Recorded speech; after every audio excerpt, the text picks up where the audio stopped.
Telugu flame క్షణక్షణం ఆనంద వీక్షణం. తెలుగు బుల్లితెరపై వరుసగా కొత్త సీరియల్స్ వర్షం మొదలైంది. ప్రస్తుతం మరో తెలుగు సీరియల్ కూడా ప్రేక్షకుల ముందుకు వచ్చేస్తోంది. ఆ సీరియల్ పేరు కానిస్టేబుల్ మంజు.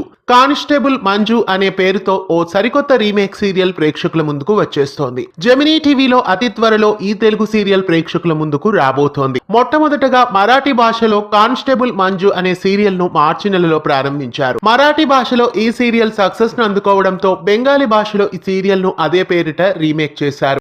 ఆ తర్వాత మలయాళ భాషలో కూడా ఈ సీరియల్ ను రీమేక్ చేశారు. మలయాళ భాషలో మే 6వ తేదీ నుండి కానిస్టేబుల్ మంజు అనే పేరుతో ఈ సీరియల్ ప్రారంభమైంది. మలయాళ భాషలో హీరోయిన్ గా ఎదలో ఎల్లో ఇంద్రధనుసు సీరియల్లో అమూల్య క్యారెక్టర్ ను పోషించిన స్వాతి నిత్యానంద్ యాక్ట్ చేస్తున్నారు. ఇక తెలుగులో ఈ సీరియల్ మరికొన్ని రోజుల్లో రీమేక్ కాబోతోంది. తెలుగులో ఈ సీరియల్ ను సౌత్ ఇండియన్ స్క్రీన్స్ బ్యానర్ పైన కేవి శ్రీరామ్ నిర్మిస్తున్నారు. అయితే ఈ సీరియల్ లో హీరోయిన్ గా తెలుగులో ఎవరిని పెడతారో మరి వేచి చూడాలి. ఒకవేళ south Indian screens regular heroine అయిన మేఘనా లోకేష్ ఏమైనా ఈ సీరియల్లో కానిస్టేబుల్ మంజుగా ప్రేక్షకుల ముందుకు వస్తారేమో చూడాలి. కానిస్టేబుల్ మంజుగా మేఘనా లోకేష్ వస్తే ఎలా ఉంటుందని మీరు గెస్ చేస్తున్నారు?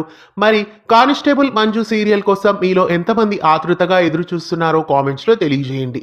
ఇలాంటి మరెన్నో తెలుగు సీరియల్ అప్డేట్స్ ఎప్పటికప్పుడు తెలుసుకోవడానికి ఛానల్ ని సబ్స్క్రైబ్ చేసి గంట కొట్టేయండి.